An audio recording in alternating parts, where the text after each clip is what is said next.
Oke, assalamualaikum warahmatullahi wabarakatuh. Teman-teman, balik lagi di channel Profesor Kampung. Dan terima kasih kepada teman-teman yang sudah mengklik video ini, sudah mengklik channel ini. Dan juga terima kasih kepada teman-teman yang sudah mensubscribe channel ini. Dan juga teman-teman yang belum subscribe, silahkan subscribe terlebih dahulu.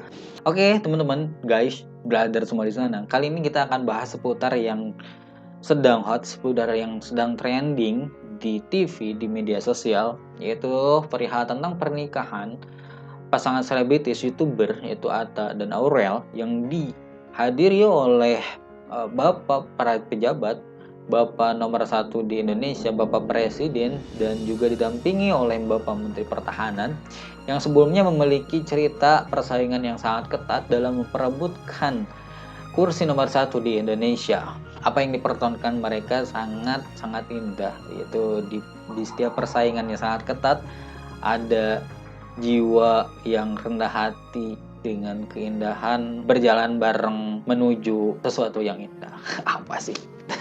Oke, guys. Jadi di sini saya ingin bahas seputar tentang masalah itu karena banyak sekali pro kontra yang terjadi di media sosial khususnya, dan juga semalam diangkat di TV One di acara Catatan Demokrasi.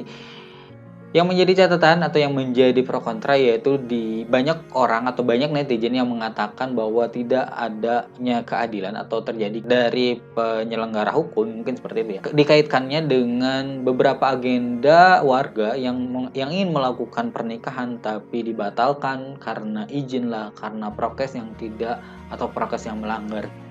Dan bahkan banyak sekali orang atau netizen yang membuat jokes video itu yang mengkat, yang mengedit, ada aparat hukum yang memarahi panitia penyelenggara pernikahan yang warga biasa, kemudian dia edit dengan pernikahan yang terjadi kemarin yang dihadiri oleh Bapak Presiden. Oke, itulah yang terjadi di masyarakat saat ini, dan ya sah saja mungkin karena itu hak mereka juga untuk mengutarakan pendapat seperti itu. Dan juga ada dokter yang mengkritik juga dengan mengkomben atau membandingkan acara Habib Rizik dengan acara itu yang dihadiri oleh Bapak Presiden itu. Banyak orang juga yang mengatakan bahwa corona itu sudah tahu tempat di mana kerumunan, tahu di mana yang tidak berkerumun. Itu yang terjadi di media sosial, itu yang terjadi di netizen kita. Tapi di sini saya ingin bahas hal yang jarang atau masih sedikit orang yang tertuju pada pembahasan ini, yaitu seputar tentang langkah yang dilakukan oleh Bapak Presiden dalam menghadiri acara tersebut. Oke, kita pelan-pelan. Jadi seperti ini. Pertama, dari pihak istana itu mengatakan bahwa agenda Bapak Presiden yang menghadiri acara pernikahan tersebut itu adalah agenda pribadi, tidak ada sangkut pautnya dengan negara. Itu yang dikatakan oleh pihak istana. Ini hanya pertanyaan saja. Jadi seperti ini. Pihak istana itu di sana tuh menjelaskan. Ini yang diungkapkan pada malam pada acara Catatan Demokrasi. Itu pihak istana mengatakan bahwa pihak dari keluarga mempelai, dari Bapak Anang, itu sudah melakukan prosedur yang tepat ketika ingin mengundang Bapak Presiden dengan mengisi persyaratan A, B, C, dan sebagainya itu sudah terpenuhi. Mungkin pertanyaan seperti ini, kalau misalkan memang yang hadir itu Bapak Presiden dalam kehidupan pribadi Presiden, harusnya tidak, atau prasyarat itu tidak disematkan juga, atau harusnya prasyarat itu tidak berlaku kan gitu. Karena yang datang itu bukan sebagai gelarnya, bukan sebagai presiden, bukan sebagai jabatannya, bukan sebagai presiden, tapi sebagai Joko Widodo, warga negara yang ingin menghadiri pernikahan sahabatnya, pernikahan koleganya. Oke, itu satu. Nah, kedua, pertanyaan seperti ini. Hal yang menarik yang harus kita pikirkan, yang penting kita kaji itu seperti ini.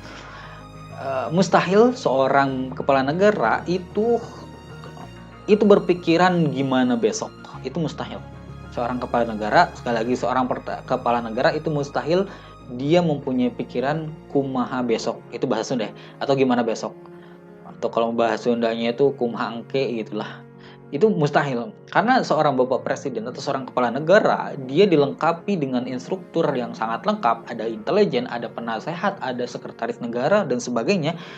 Dan apa yang dia lakukan itu pasti sudah diprediksi, sudah ada catatannya, sudah ada kemungkinan-kemungkinan yang diprediksi atau yang yang mungkin terjadi, yang diperhitungkan lah.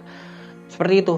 Jadi contoh sederhana ketika membuat pidato atau ketika akan berpidato sang presiden itu yang membuat pidato dan kata-kata yang dibuat itu mereka pasti sudah menghitung ketika mengucapkan A, ketika mengucapkan kata ini, ketika mengucapkan kalimat ini pasti respon masyarakat seperti ini, pasti respon masyarakat seperti ini. Itu sudah ada perhitungannya dan itu pasti setiap kepala negara pasti punya instrumen itu untuk tadi memprediksi itu, dan pasti juga sudah ada jalan yang harus dilakukan seperti itu. Ketika presiden menghadiri pernikahan itu, atau pasti banyak masyarakat akan kontra dan akan mengaitkan tingkah atau langkah presiden itu dengan apa yang terjadi pada petamburan, pada HRS mungkin, dan atau yang terjadi pada pernikahan-pernikahan yang lain. Dan itu sudah pasti, dan itu pasti sudah diperhitungkan oleh pihak istana. Dan saya yakin pihak istana itu bukan orang sembarangan semua. Dia punya instrumen di sana, punya alat, punya otak yang brilian. Mereka disekolahkan di universitas ternama, di universitas luar biasa. Nah itu catatan yang kedua ya. Nah dari sana muncullah satu pertanyaan. Terus kalau misalkan memang semuanya sudah diperhitungkan langkah presiden ketika menghadiri pernikahan itu, nah kemudian pertanyaannya itu, why kenapa presiden masih di sana? Kenapa presiden tetap hadir itu bahkan didampingi oleh Menteri Pertahanan? Kenapa?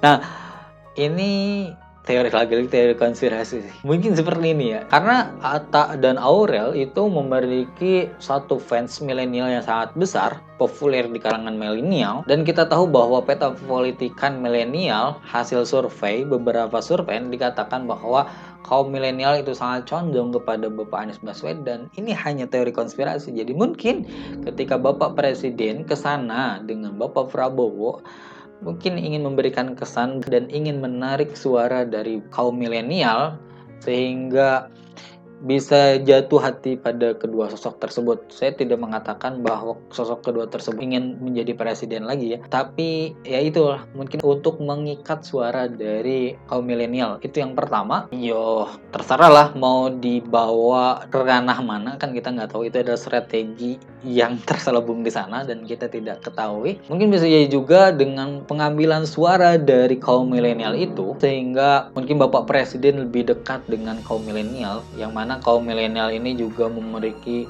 pengaruh yang sangat besar bagi Indonesia, bagi negara kita. Nah, kemudian kemungkinan yang kedua yaitu sisi positif dari kehadirannya presiden di sana, yaitu bisa jadi presiden ingin memberikan atau ingin berkampanye, memberikan kesan bahwa silahkan melakukan kegiatan apapun dan asal sesuai dengan protokol kesehatan. Karena kita tahu bahwa event-event ini, kegiatan pendidikan ini memberikan impact yang sangat besar bagi negara. Jadi mungkin seolah presiden ingin memberikan kesan itu.